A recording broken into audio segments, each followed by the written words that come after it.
Hello, hello, hello. Welcome back to the page and YouTube channel. My name is Tamika Hankerman, and this is my page and YouTube channel, The Anxiety Princess, where we're talking about everything that has to do with mental illness. Basically, tapping into our emotions in order to determine what is causing our mental illness. Before I even go to the explanations of what happened, where was I last week, let me start off by welcoming the new people that have joined. I'd like to say welcome. You feel free, feel at home. There's no judgment here. I think we're all striving for the same thing, which is basically a stable mental health or stable mental journey, a stable mental illness that is bearable, that we can actually incorporate into our daily lives. That's basically what we are out for. So, another thing, let me just put a disclaimer. I'm not a doctor, psychiatrist, psychologist, or anyone who has been trained to deal with mental illness.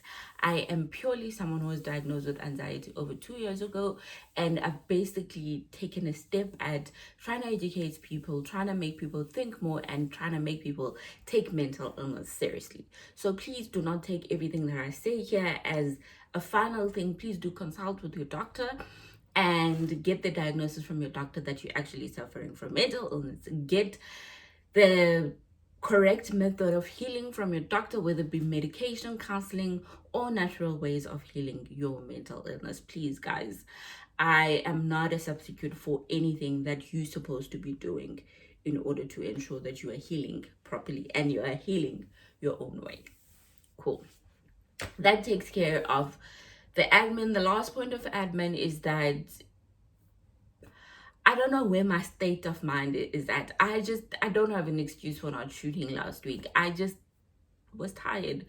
I feel as though fatigue has crept in quite early this year, and I have no idea how I'm going to see through the year. But hey, I just think right now I will shoot as and when I can.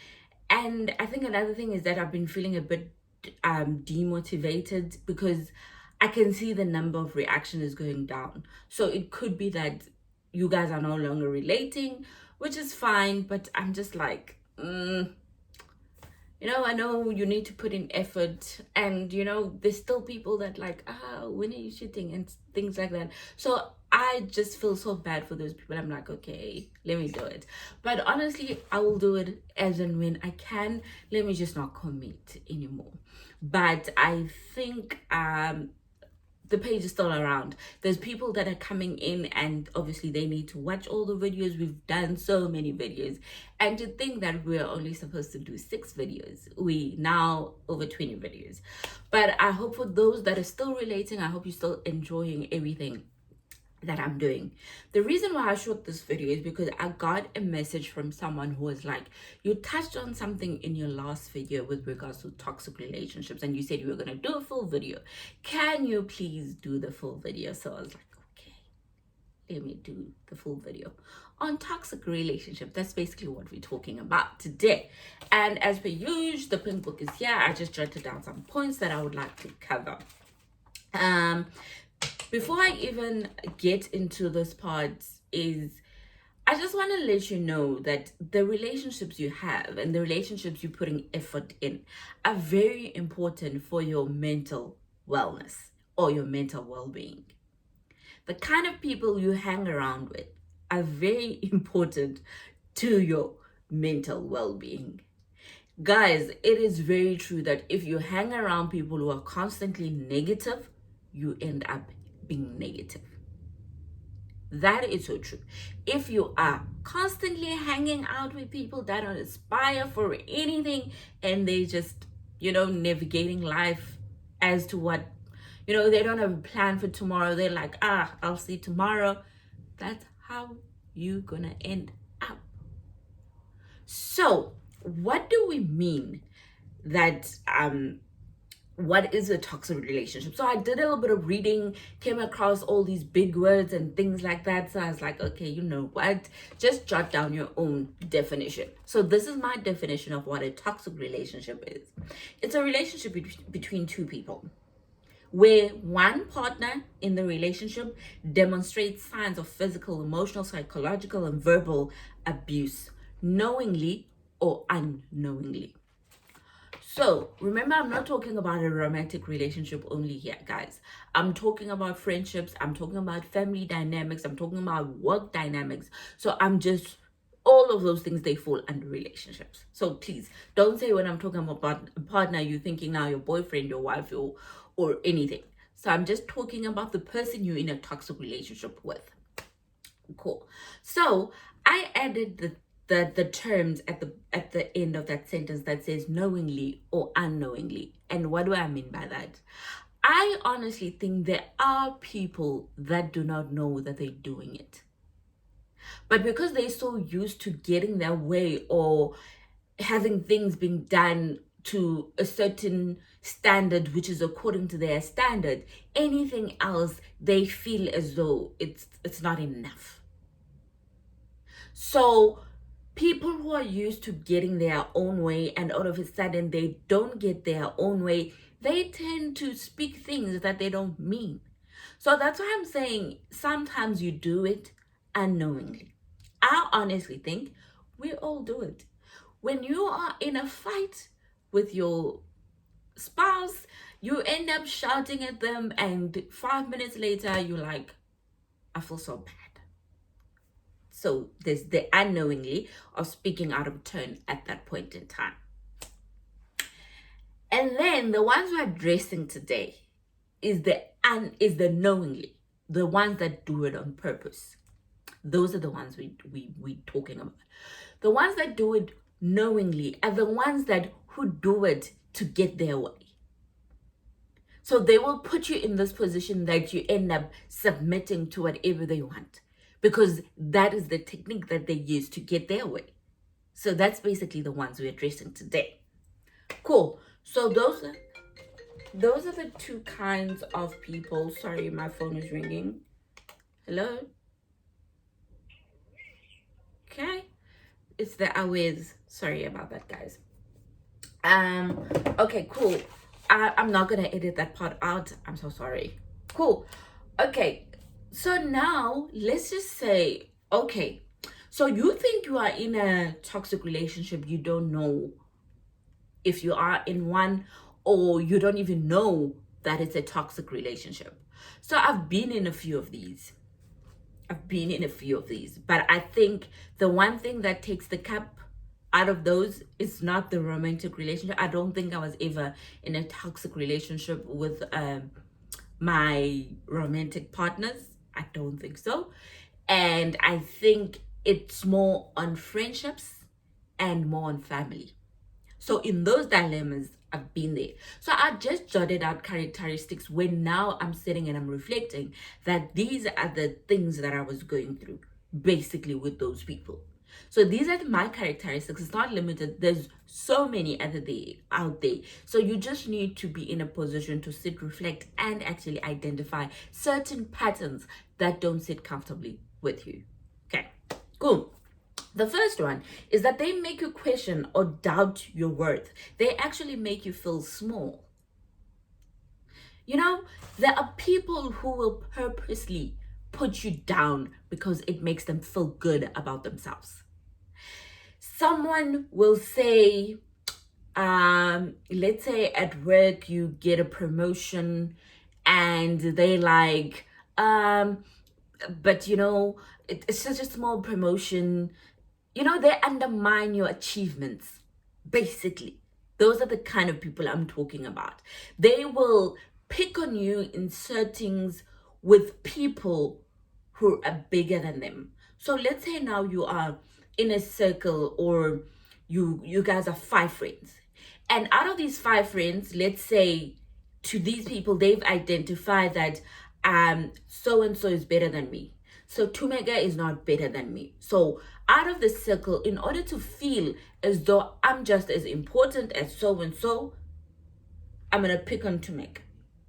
So let me shift the spotlight from myself and pick on Tumega, because Tumega is the weakest in this crew. I don't know if I'm explaining it right, But basically, they identify situations where they will constantly put you down in order to make themselves feel better about them. And what I can tell you is you you will actually see it. You will actually see those kind of scenarios. Like, I think I've been in a situation like that, and the one way I actually was able to pick it up is the dread when I need to be in that space. Do you get me? So you almost like, when there's a thing and we all need to go, you're like, I don't want to go. If you are in a space and a circle with loved people that want you there, that want to be with you, and they say, we're getting up to something this weekend, you jump and you excited about it and meeting them.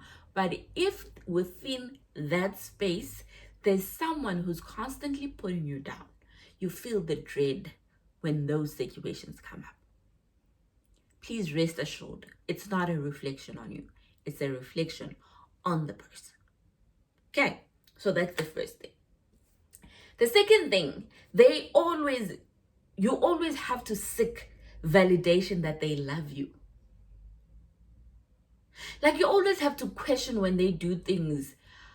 Does this person even love me? Would someone who loves you do that? Or you're sitting there every night looking at your partner.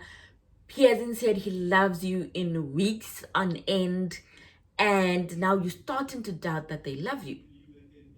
Okay, I can't really relate to this because my husband tells me a couple of times in a day that he loves me. Before he sleeps, he tells me, I love you. He tells me twice before he sleeps. Right.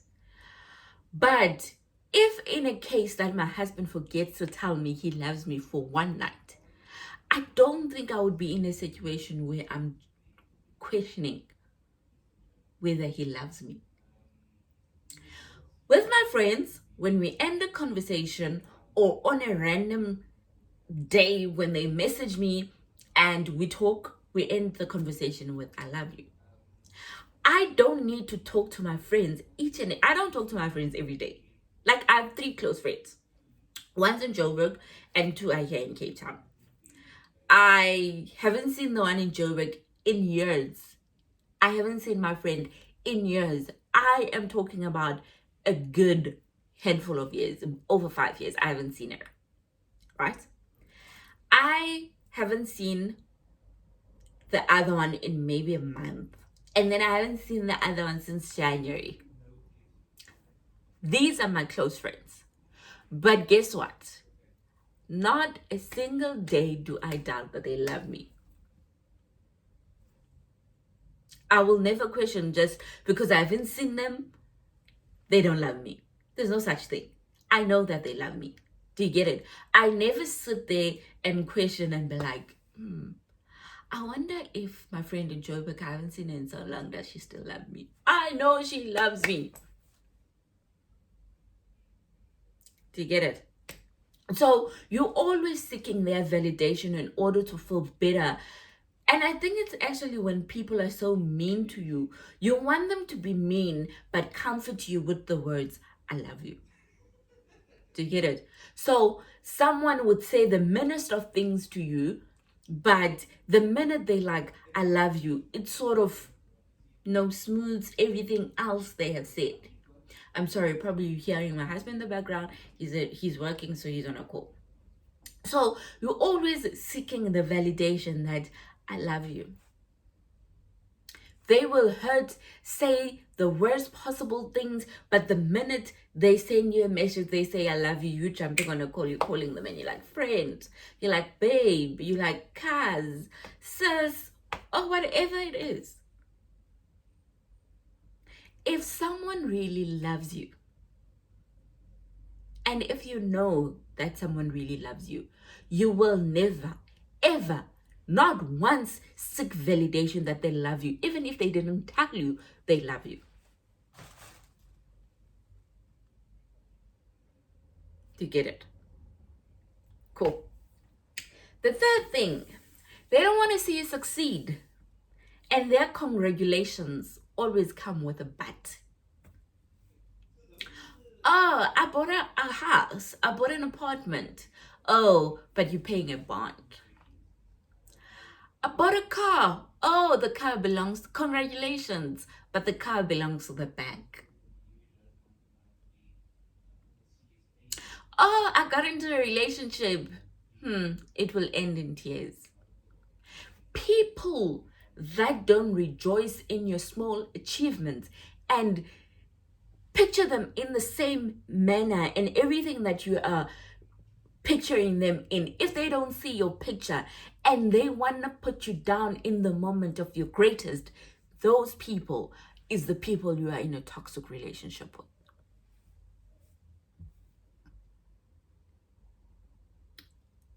Oh, I'm gonna go buy me sneakers.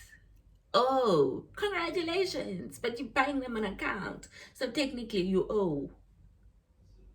Their congratulations always come with a but. If someone can't be genuinely happy with you and constantly is looking for the wrong in this situation, you're in a toxic relationship.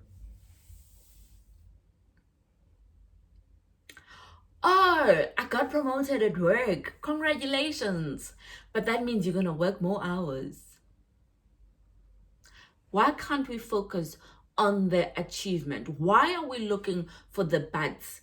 Like, when you get promoted at work, you know that it's going to come with challenges, but for a moment, you dwelling on the fact that I've taken a step, I've stepped up from where I was. And the challenges, they creep in much later, but allow a moment to celebrate your successes. And if a person can't celebrate those with you and their congratulations is always coming with a but, you're in a toxic relationship. Cool. Number 4, they make you feel guilty about everything. Now this is very important for your mental health, guys. For me, if I can't make a function because my anxiety is acting up that day, I need you to understand. And you're not going to make me feel guilty about it. Like if it's something small or irrelevant, if it's something not huge, like let's say, like if I have to go to a funeral, I will get up and go and force myself.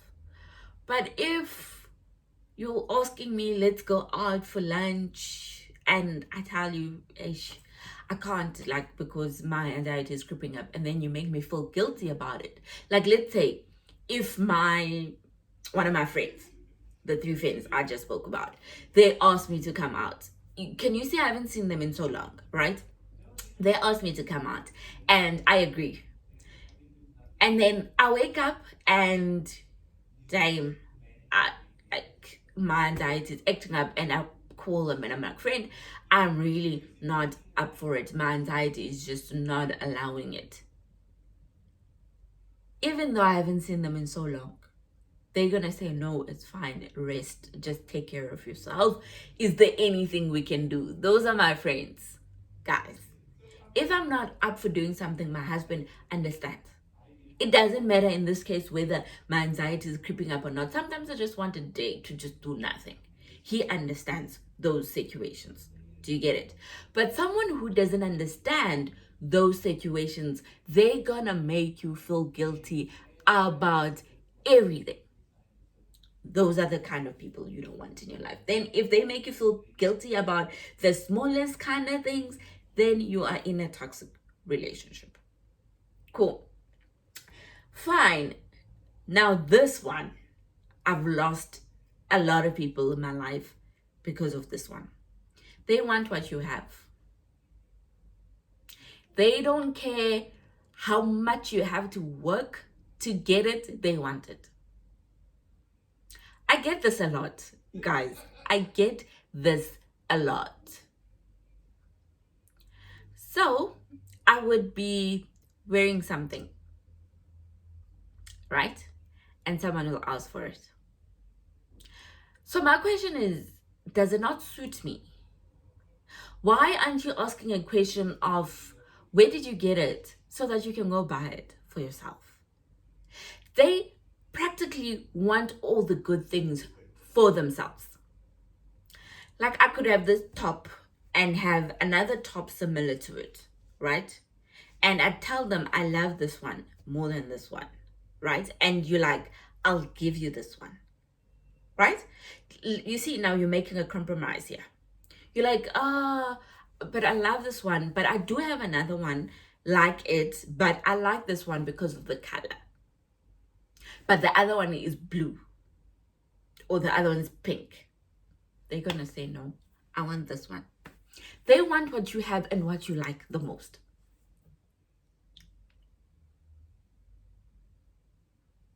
That's a toxic relationship.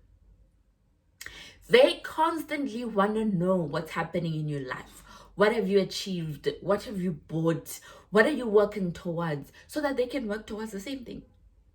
It's like a competition. I've had so many of those. And hence, today, I'm left with 3 friends because I had to get rid of people that pretended to be my friends. But at the back of their minds, they knew that they wanted everything that I had. You'd be like, I bought this, right?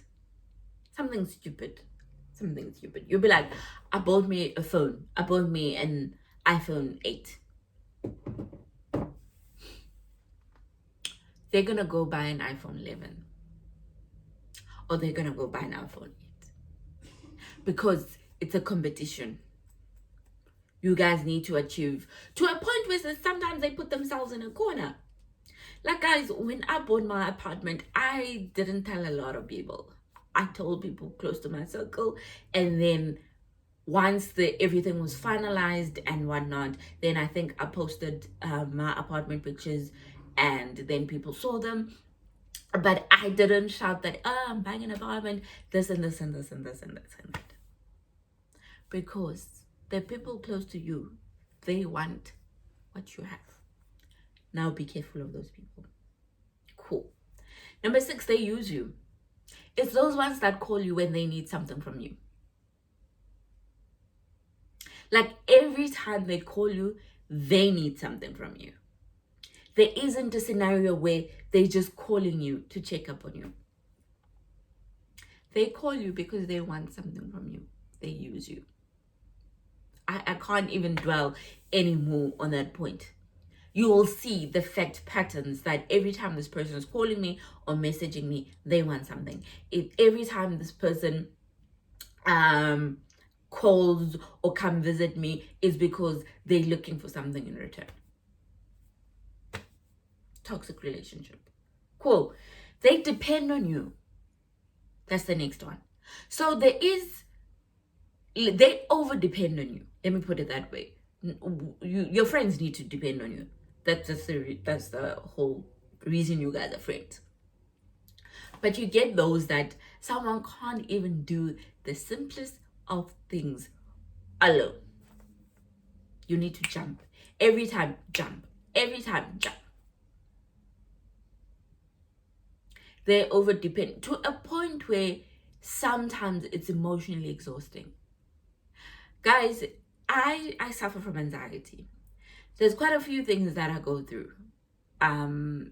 Whether it be my thoughts, how I feel, things that hurt me. So I hurt very easily. All those things, right? And there are things that I choose to tell people, even my husband, like in terms of how I feel and stuff like that. Because I don't want him to be in a situation every time I'm feeling a certain type of way, he feels obliged to do something. Do you get it? Because it gets to a point, like we were talking about, I think it was a couple of days ago, I was struggling to sleep because I had palpitations. So I didn't wake him. But he was like in the morning, why didn't you wake me? In those situations, I always think like, I'm gonna wake you. You find me in this frantic situations. I wasn't even frantic at that time, to be honest. I was just listening to my heart beating so fast. And like, I'm gonna put you in a situation where you don't even know what to do. I don't even know what to do myself. Do you get it? So they will depend on you for each and everything. Guys, let me tell you something. If someone depends on you quite a bit emotionally, so every time something happens to you, they want to tell you and things like that, be careful. You need to find a boundary where you're like, friend, I'm also going through certain things. Now, you need to do it properly.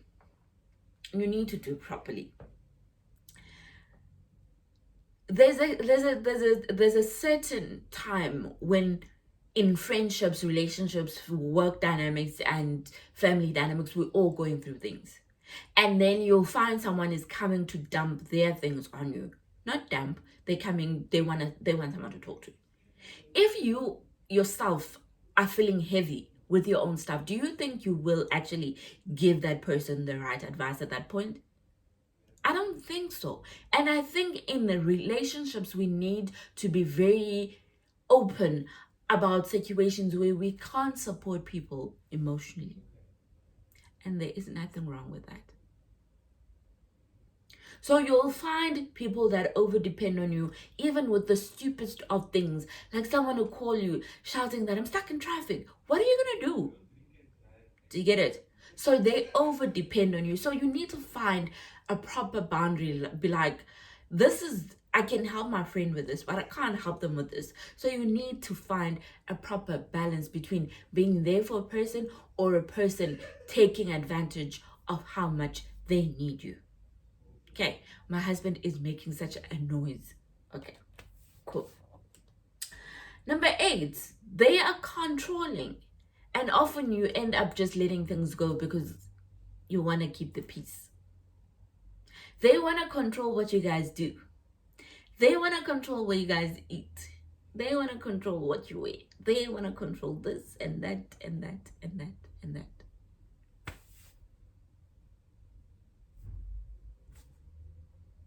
Basically, you can't have your way. It's their way or no way. You get those people that like sulk if they don't get their way. And in often those situations, imagine that I feel like seafood and you're telling me, let's go to Primi or let's go to Debonnaise. Now, I need to forgo my craving of seafood to accommodate you because I know you're going to be angry. I know you're going to be sulking and stuff like that. Sometimes there's a compromise. You're like, okay, cool. Let's just go to a place that has both. Do you get it? But sometimes that person is the kind of person who'll sulk through that meal if you guys end up going to a seafood restaurant. Do you get it? So in those cases, you often fade in the background to keep the peace. I'm not the type to keep the peace. I'm sorry, guys. I speak my mind. I speak my mind. And I think that's the thing that I appreciate about the friends that I have, because they generally honest, and when we make a decision about something as stupid as where we're gonna eat, it's a decision between the two of us. It's not a situation where the one person is choosing. Do you get it? Someone will be like, oh friend, please check this out, check this restaurant out, and I'll be like, oh, I'm keen, or nah, and then we come to some form of compromise.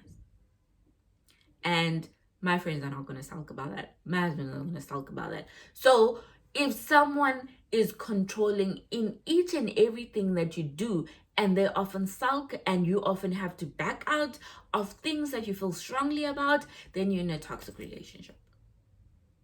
Cool. Number 9, they maintain a record of right and wrong. They will remind you, you will do 99% right and miss the 1%, and they will dwell on the 1%.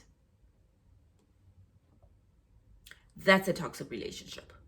Like someone who would be like, if let's say you're borrowing something from them, they'd be like, I'm not gonna give you because remember that day.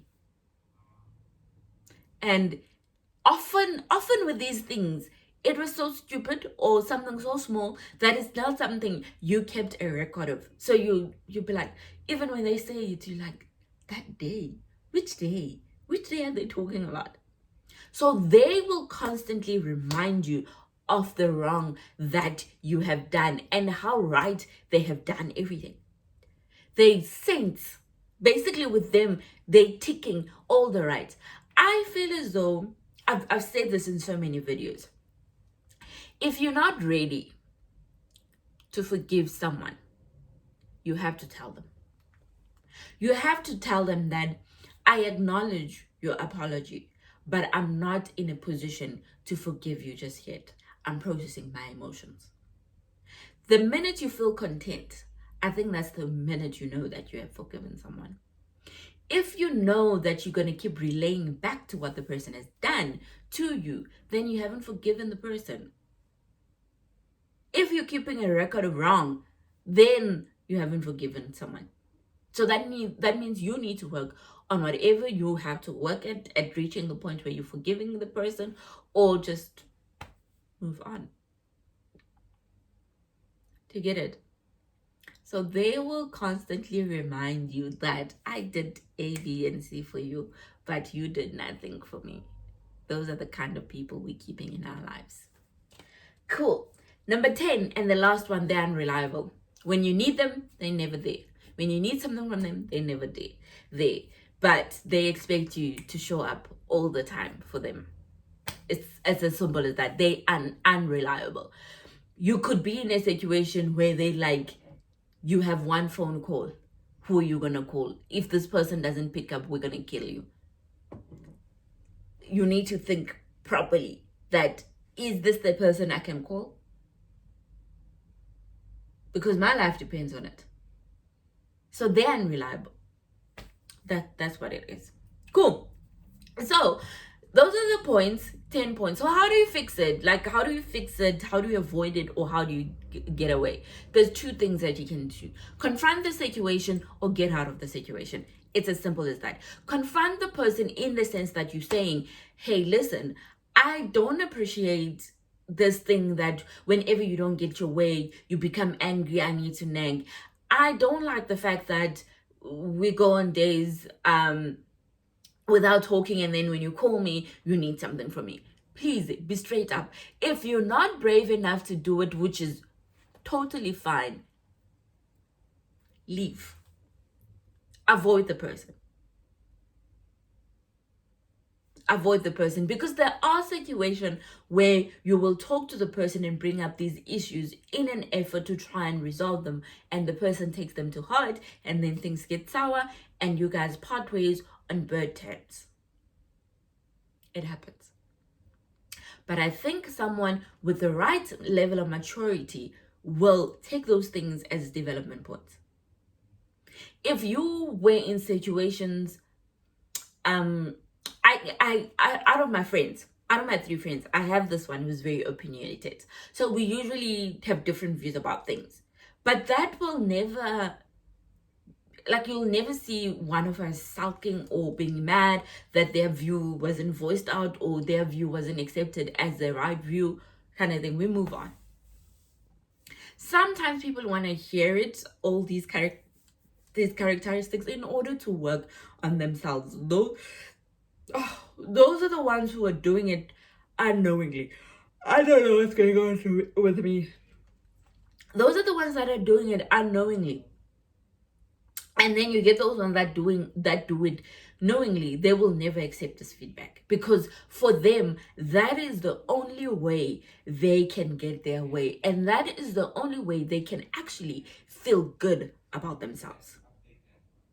Cool. So just the takeaways with regards to the videos. The 2 takeaways I want you to note is that if someone really loves you, you will never seek validation. It doesn't matter if they go for days without telling you that you love them, that they love you, sorry. You will never ever have to seek validation, guys. 2, remember you're worth so much more, and don't let anybody determine how worthy you are, and never let anyone belittle your achievements. They're yours and yours alone, and if you take enough pride in them, that's sufficient. And they don't need They don't need to put a stamp of approval. The minute you need a stamp of approval from people all the time, then there's something wrong with you as well as a person.